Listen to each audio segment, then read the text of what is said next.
I've received a lot of messages from a lot of really lovely people on the topic of gaslighting, self-gaslighting. And if you don't know what that is, it means that some of us, depending on our early childhood situation and trauma, have grown up being told or being communicated to that what we see and what we notice in our environment, and specifically other people, maybe people who are in a position of power or a parental figure, if we see something inauthentic or inconsistent and we notice it and we say it as a child and we're told that that's not true and perhaps punished for something like that, then we grow up with an imprint thinking that what we see and what we sense and what we feel might not be real.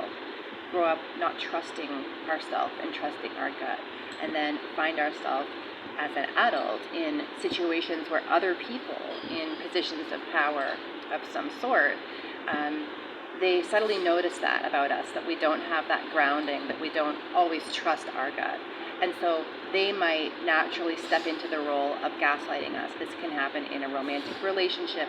This can happen at work with somebody who's a superior, all kinds of situations in life. And then as we continue to go on in life, we still continue to question ourselves and wonder what is real.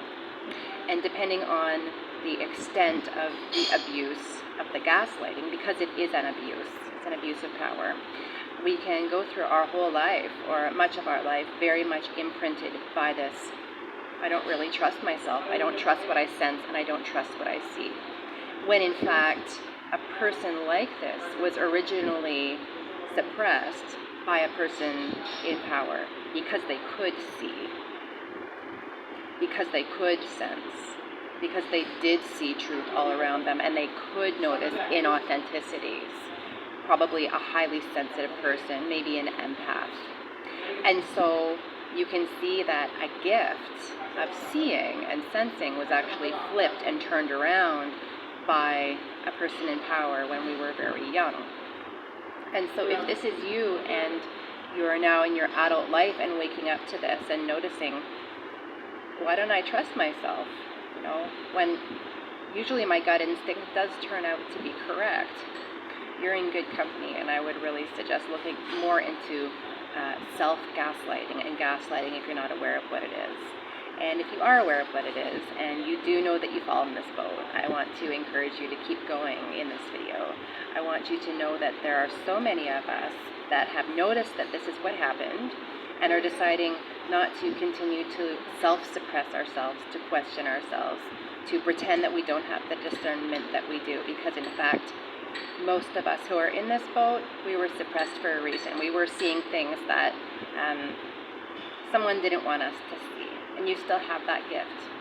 And when we can accept that gift and trust what we see, trust what we sense, trust what we know in our gut, then a lot of our anxiety, a lot of our self-doubt, a lot of that starts to fizzle away, and we can live a more authentic life.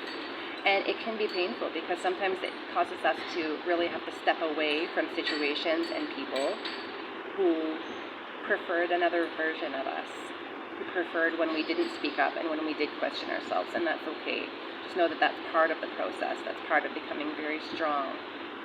And that your discernment and your ability to see is a great gift, and it's really needed right now on the planet. It's really beautiful, and it's really rare.